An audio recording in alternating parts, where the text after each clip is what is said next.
Hello, everyone. Now, as you know, it's the time of the month where Boruto releases their banger chapter, just for a whole year straight. It's chapter 12 of Boruto 2 Blue Vortex.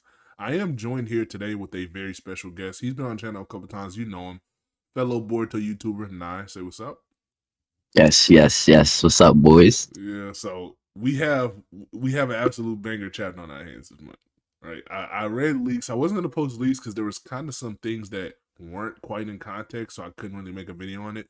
But the chapter cover is Sumire for some reason. Her chapter cover is like I do like it. It's very, I guess, cutesy or whatever, and I like purple. Purple's my favorite color. But as you'll see with this review, I don't know why she's the chapter cover. Yeah, I was. I don't know. I don't know why she does nothing. Just spoiler. She does nothing. She does nothing. But starting off, the beginning of the chapter basically starts where we left off last month. Boruto has a little standoff with Hidari after just saving Himawari and Sarada. He's just standing there stoically with Himawari's limp body in his arms. But Boruto's truly never worried about anything. He's not necessarily worried, but never nervous. He's always pretty calm. Yeah. But like him just standing in front of Hidari like this is Yeah. always that's just gold. Even Gold. when he's faced with super danger or like extreme danger, he always makes sure to remain calm so he can make the best decision in the time. Not necessarily, a point to, oh, he's just the strongest ever, but it's just a point to how he can keep his nerves steady or whatever. Hidari goes in for an attack and Boruto, just Reacts. simply reacts. And now we know he has one style breakthrough. Yeah. He does a new jutsu, the wind style breakthrough. You might know this from Orochimaru and what Mitsuki used in Boruto Part 1. Boruto uses it with one-handed hand signs as well, and he blows back Hidari. He does concentrate the wind gust on Hidari though, so it isn't like a big AoE because Himawari is laying right next to him. Right. Yeah. We get a little POV switch after this. It's like basically where Kawaki and Delta left off at, where they're just hovering above Jura. And I mean, Kawaki even mentions this as well. Jura's just not paying attention to them at all. He's basically like just standing there like in a daze. Jura's like his something about his just demeanor and not wanting to get into pointless conflict like that just make you feel like he's really above. Like he just got that aura right now. Yeah. Jura's about to be one of my favorites for sure. Facts. He's already by far the most interesting villain, and he's got that aura right now. Yeah. Jura's about to be one of my favorites for sure. Facts. He's already by far the most interesting villain, and he's one of the most interesting villains in Naruto in general. I just like everything about him. But again, like Jura, like Boruto's always calm, but you can tell Boruto's, kind of weary of the future and weary of things going around. Jura's not only calm, he seems to just have everything under control. He's not worried about a single thing. And Kawaki can sense when Boruto uses the flying Raijin or when he uses anything because he says Boruto's aura changed locations in a flash. Got to be that space-time ninjutsu. I bet he's now where Team 10 first ran into the enemy. So yes, Kawaki's sensory does go crazy. I like that little tidbit of information. Now, next, it's basically Boruto asking the sensory unit and Kanahamaru follow his orders. He's asking Nishi to sense where Hidari's going to appear and Kawaki to protect Himawari. And him and Sarada are just coming up with a plan for attack. Right. He does say that, we knew this in chapter 4, but Boruto does say that in order to save Sasuke, we got to take down Hidari. And Sasuke's chakra is, the source of Hidari. Hidari is basically claw marks, Jubi, and Sasuke's chakra, all in a big amalgamation and monstrosity, which is why he's far more powerful than Sasuke, but he still has his arsenal. Mm-hmm. Next, so now, I was gonna say, the claw grimes pull up, and Boruto just says he's gonna cut it down, and for Sarada to just focus only on the ones that come to her. Yeah. Because Hidari is the one that's after. And bro, Boruto is so damn cool. Bro, Boruto's fighting style, like everything he does, just hard. Like it's just hard. He's backflipping and just cutting claw grimes. Like this is tough. We see that Uchiha style that was in the the new style data books or whatever. He's using these strikes that he doesn't even have to touch you with the sword. It's kind of like just shock waves.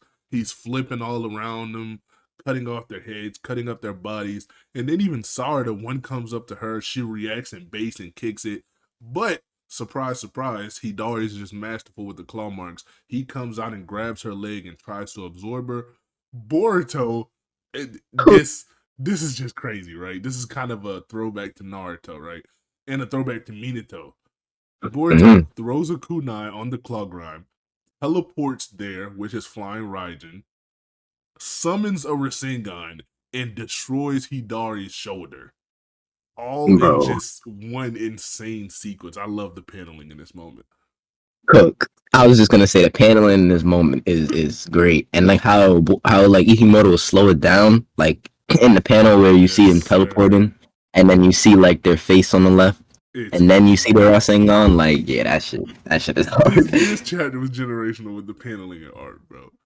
Boruto, you know, now that he destroyed Hidari's shoulder, Hidari quickly teleports, and we see how they regenerate, you know, extreme damages, right? So basically, he goes back to their claw mark base, and the God Tree, I guess, kind of injects themselves into his back, and it starts healing him, right?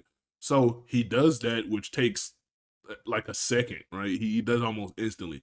Appears back out of the claw marks, and I think he uses it as a Rinnegan ability because you know Code needs to like throw out his hands or like do a movement to make claw marks appear.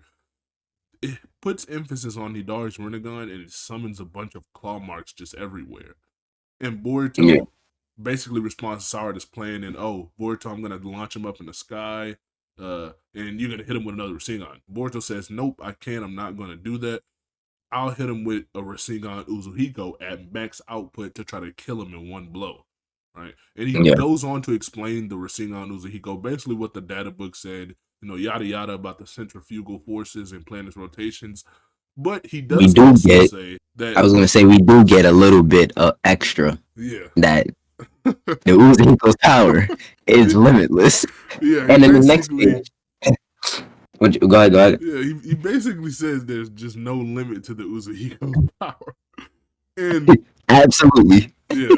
It's just cut and dry, right? But what's also interesting, a little, not limitation to the power, but limitations to Boruto, he has to be feet on the ground to absorb all of the energy, right? So people were saying, oh, this has no weakness, right? So it just goes back to what Itachi said. Every jutsu has a weakness, and this is the weakness of Uzuhiko. He has to be standing so he can't fly, right? Hidari tries to do that same sneak attack with the little Chidori lightning thing that he did on Sarada. Konohamaru, with his quick thinking, I'm so glad he just has this jutsu, uses the Rasengan barrier, right? Which we know wind is strong against lightning, so that's why he's able to block that.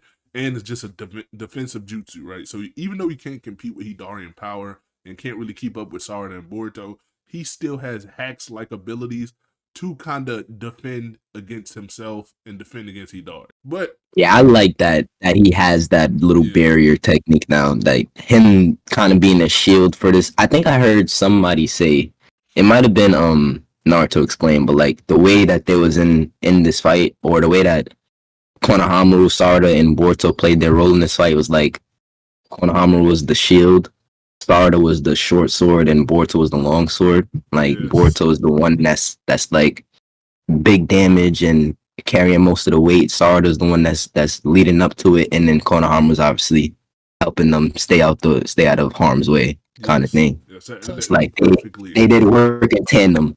Pretty nice. So that's all for naught though, because Hidari, you know, all these claw marks everywhere.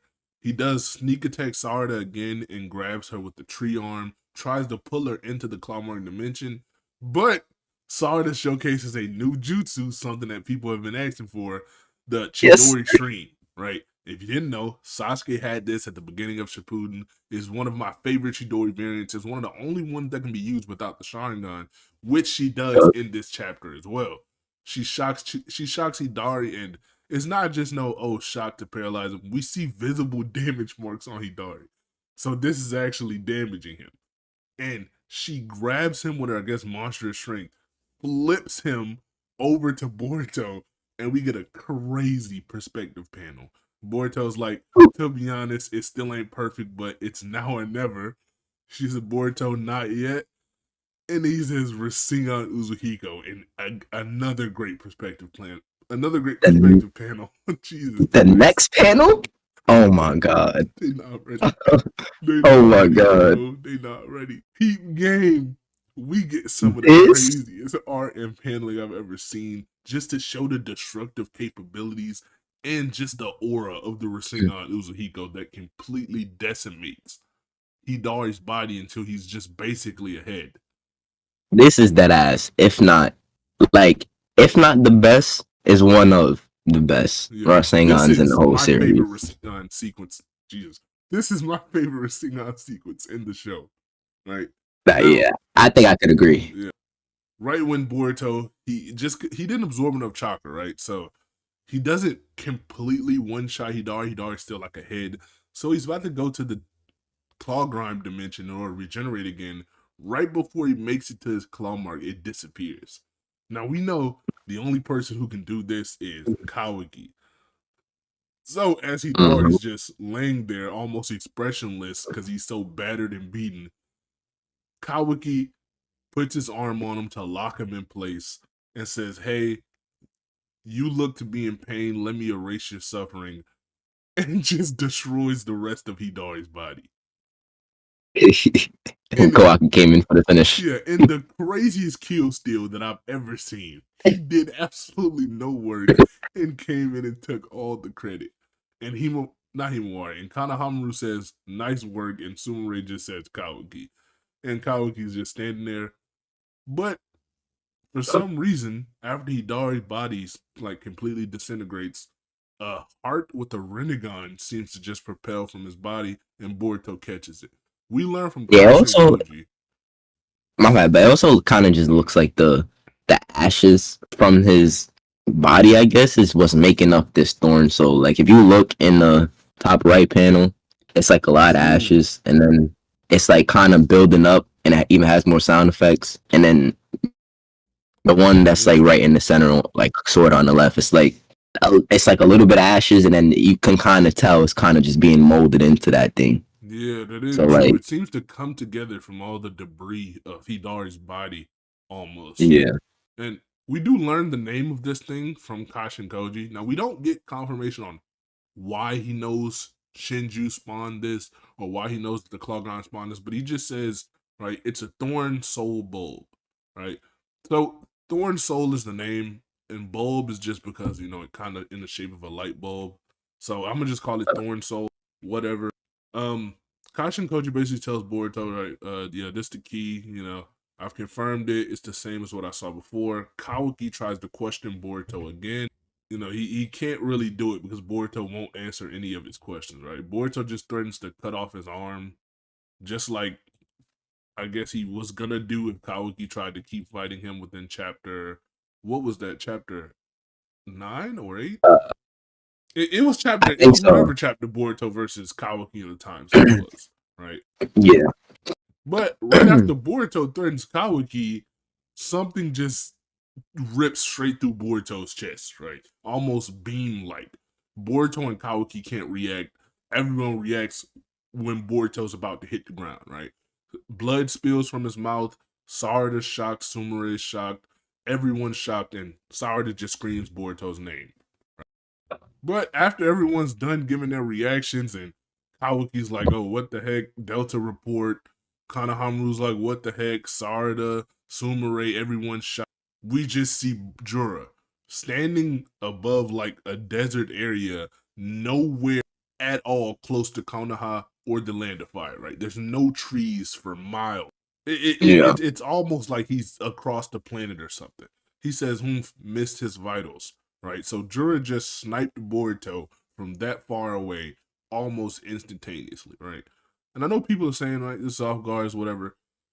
What I would like to say about that is, even if it's off guard, I mean, these guys have sensory, you know, if Jura was just so much weaker than Boruto would have sensed the attack or saw it coming and tried to dodge, because this is coming from a long, far distance, right? Probably sense the buildup as well. Because Kawaki can even sense when Boruto's aura is shifting places. So I don't think it's as off guard or off guard at all as what people are saying due to Kawaki's statement, in the beginning of the chapter, and due to how strong and powerful we know Boruto has grown. Yeah. Jura being able to snipe from this far, like Troy said, he's nowhere near the village at all. Like there's not even a tree in sight. And even in the last chapter, whatever chapter it was, Himawari and Jura was fighting. Like when you see that perspective shot of the clash from their Biju bombs, not a single tree in sight. Like they're just in a desert or whatever wasteland area they're in, or whatever the case is. Yeah, so like him being able to just see or be able to track Boruto and still be able to hit him with this like tail beast bomb laser kind of thing. Like I don't know what type of feat. I don't even know if that's a vision feat. What, but that's a feat. That's a vision feat, speed feat.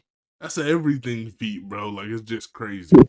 But yeah, Jura snipes him. He's like, oh, miss his vitals or whatever.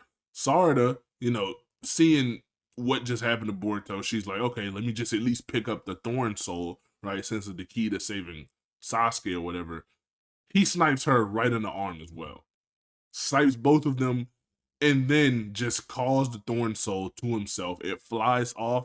Not even Kawaki or Konohamaru can really react in time. He grabs it, and then he just says, Boruto, that he even knows about the Thorn Soul already, he's a lot more dangerous than I'd anticipated.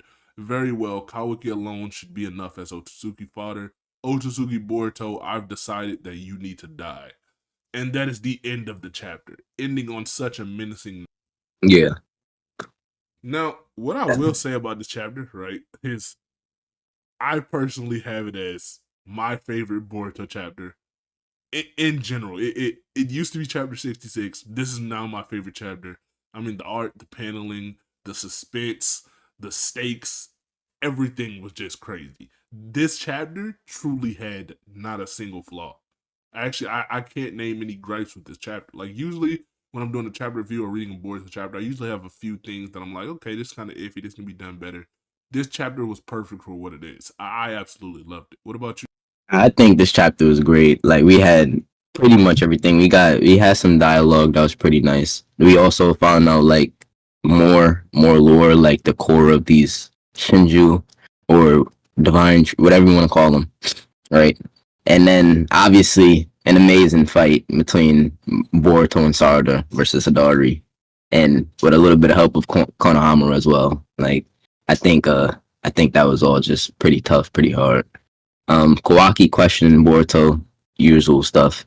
And then Jura just deciding to kill Boruto and just only eat Kawaki.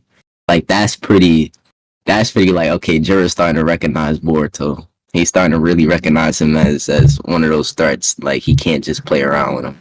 So that's I like this chapter a lot. I liked everything in this chapter pretty much. And the paneling was great.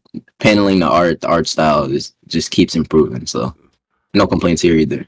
Chapter 10 out of 10, man. But yeah, that's pretty much a chapter review. I'm really excited for next chapter though. But Go. I'll have Knife's channel linked in the description and linked in the pinned comment.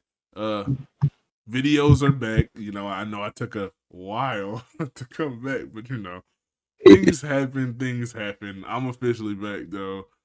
No break will be as big as that one. Right? It was like 40 something days I was gone. But if you enjoyed, like, comment, subscribe, and check out Knife, man. Yeah, check me out.